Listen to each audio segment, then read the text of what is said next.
G'day guys, just going to do a short recap video on our vent caps and how we make them, etc, etc. So we use for all of our penetrations into the box, whether it's for the duplication port or the vent or the entrance on the other side there, we use a garden hose system. So it's a 16mm hole in through the hive, which fits perfectly with garden hose. The internal diameter of garden hose is 12.5mm or 1/2 inch. 13mm, close enough, and it's a really flexible system, and I'll show you why. These 19mm irrigation fittings here fit perfectly over garden hose, so you can use those to connect hives together.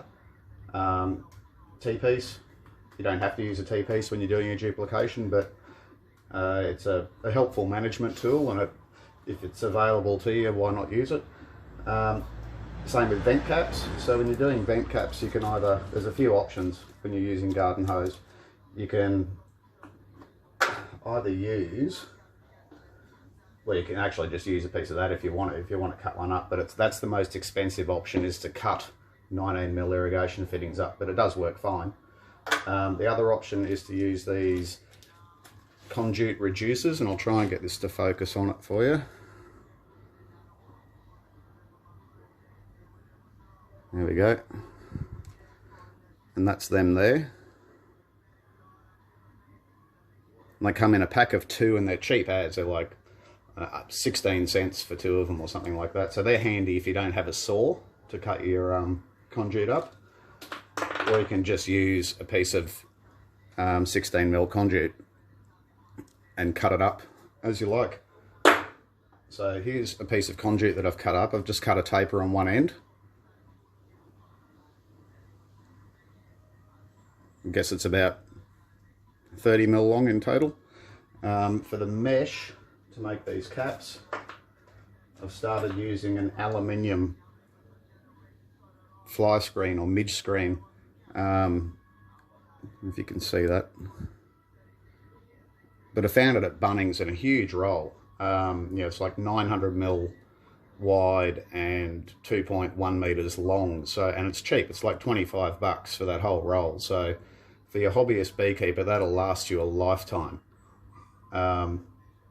Really economical way to do it. I was using stainless steel mesh, but it's hard to get. It's expensive.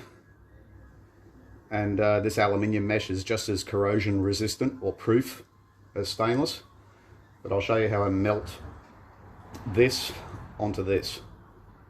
Down here I've just got a piece of aluminium angle, and I sit my mesh on top of that, and then I just use a propane torch to heat up underneath the aluminium.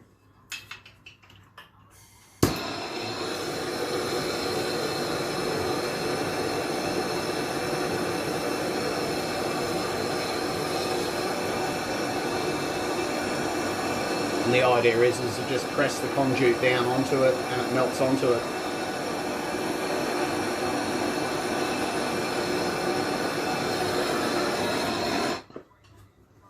Done.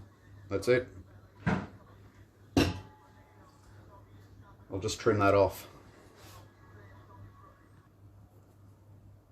So just trim the excess off with a pair of snips.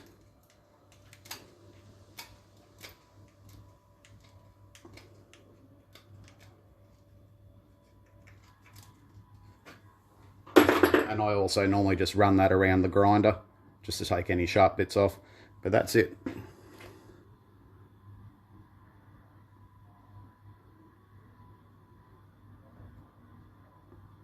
And it just slips straight onto the vent.